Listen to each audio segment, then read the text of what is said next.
In the ancient lands of Israel, the Israelites found themselves locked in a bitter standoff with their greatest enemy, the Philistines.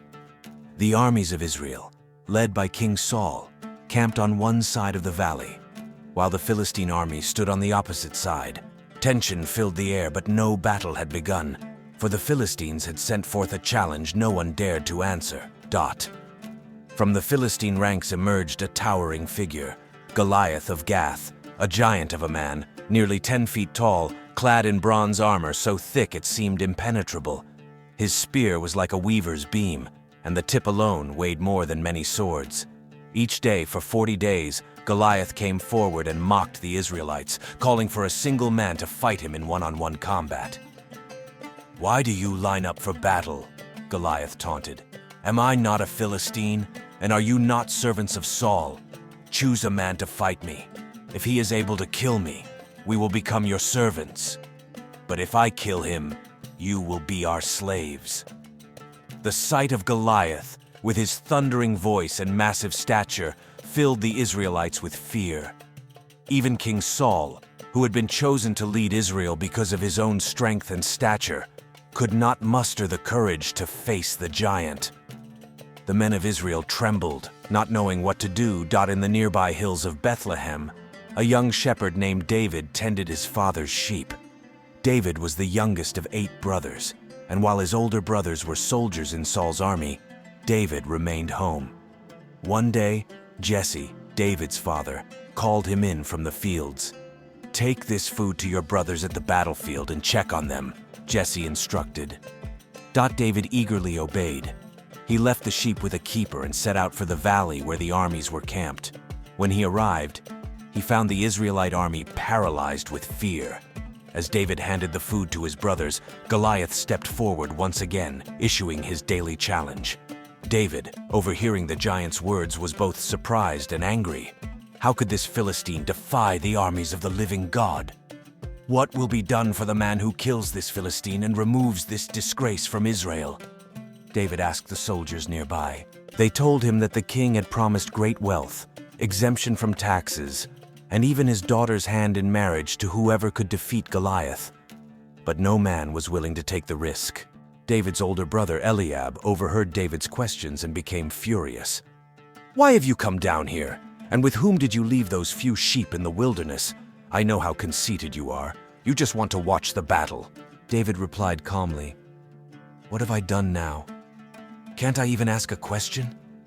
He turned away from his brother and continued asking about the situation, determined to find a solution. Word soon reached King Saul that someone in the camp was asking about Goliath. Saul summoned David to his tent.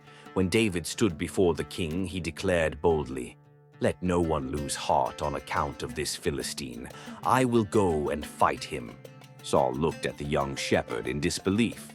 "You cannot go against this Philistine and fight him.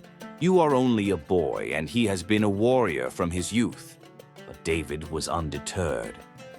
"Your servant has been keeping his father's sheep," he began. "When a lion or a bear came and carried off a sheep from the flock, I went after it, struck it, and rescued the sheep from its mouth. When it turned on me, I seized it by the hair, struck it, and killed it. The Lord who delivered me from the paw of the lion and the paw of the bear will deliver me from the hand of this Philistine." Saul, seeing David's faith, said, "Go, and the Lord be with you." He offered David his own armor, but after trying it on, David found it too heavy and cumbersome. "I cannot go in these," David said, "because I am not used to them." He took them off and prepared to face Goliath with only what he knew: his shepherd's staff, a sling, and 5 smooth stones he picked from a stream. As David approached the battlefield, Goliath noticed the young boy and was insulted. "Am I a dog that you come at me with sticks?" he bellowed. "Come here, and I will give your flesh to the birds and the wild animals." But David stood his ground, unafraid. "You come against me with sword and spear and javelin, but I come against you in the name of the Lord Almighty, the God of the armies of Israel, whom you have defied. This day the Lord will deliver you into my hands, and I will strike you down and cut off your head. All those gathered here will know that it is not by sword or spear that the Lord saves.